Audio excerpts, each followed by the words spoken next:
kusina ni Juana. Sa ngayon, nag-prepare tayo ng ating menu for the day. So, gabi ngayon, ima-marinate muna natin ang ating gagawing recipe.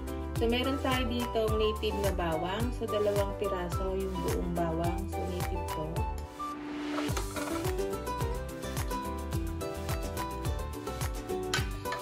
Then, meron tayong 6 tablespoon ng ating soy sauce.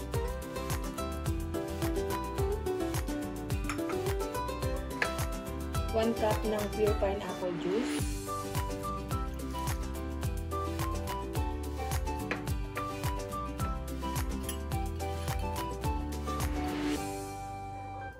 Half tablespoon ng ating black pepper.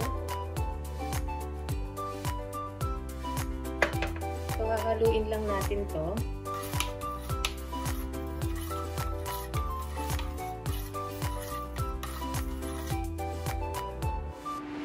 Isasok na natin yung ating whole chicken. So, itong pinili kong chicken, bali parang spring chicken lang to.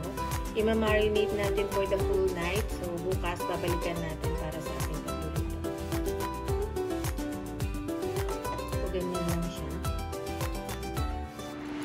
Para magkaroon ng lasa yung loob, pwedeng yung ibang bawang ilagay natin sa loob ng ating chicken.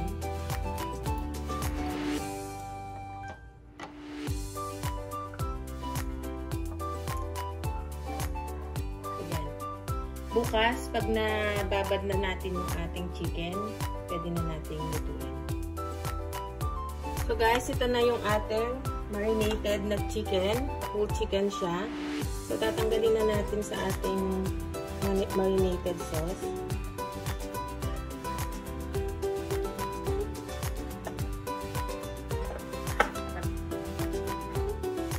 Set aside natin yung ating sauce ha, para ilalagay natin pang sabaw mamaya.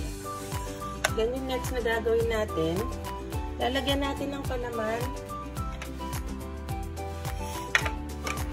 Ito naman pwedeng hindi nyo gawin, pero mas gusto ko kasi lalagyan ko siya ng hotdog. Tapos cheese. Ayan, hotdog. Bahala na kayo kung paano nyo siya hihiwain.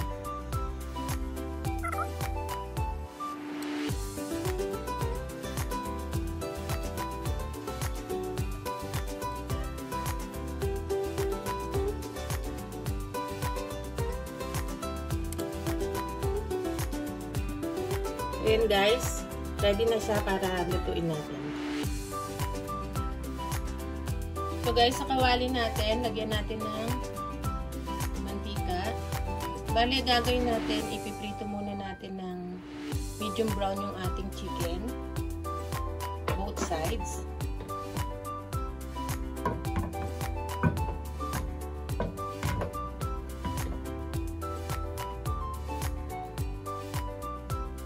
Bigyan na natin yung ating chicken.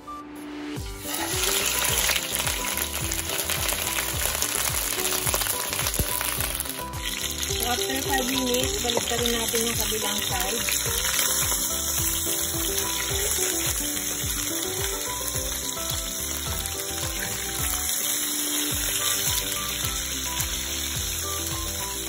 Another 5 minutes natin balik pa rin yung kabilang side. Guys, yan, niluluto rin natin yung dalawang kabilang side yun.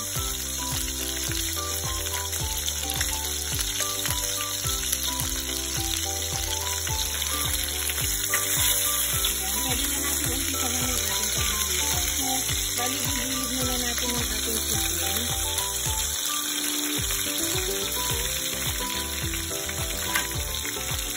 Umpisahan natin yung ating bawang.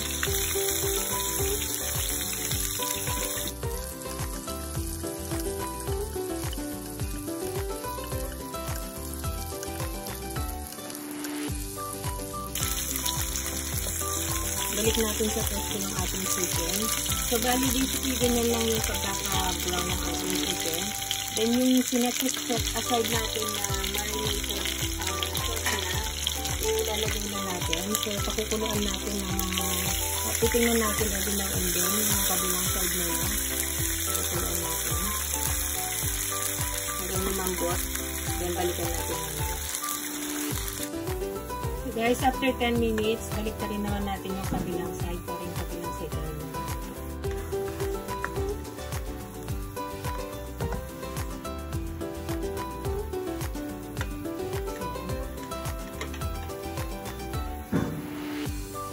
Sauce natin, dagdagan din natin ng mga isang kutsarang oyster sauce.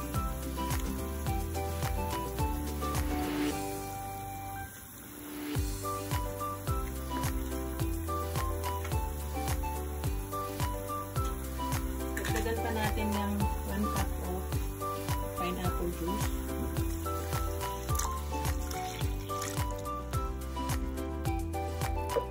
So guys, timplan din natin ng mga 3 kutsarita ng ating brown sugar.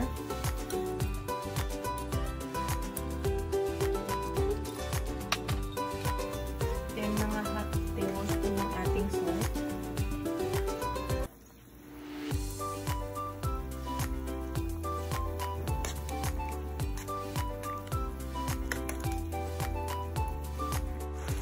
So guys, yan, halos sigan na yung ating sabaw sa ating hamonado. So ilagay na rin natin yung ating pineapple slice.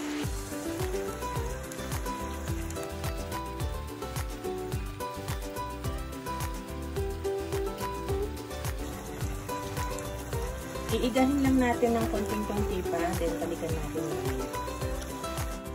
Guys, yung tira natin kaninang hotdog, yung pinampalaman natin sa ating chicken, ilagay na rin natin. So, ito naman kahit wala na, para lang hindi sayang yung hotdog, ilagay na rin natin.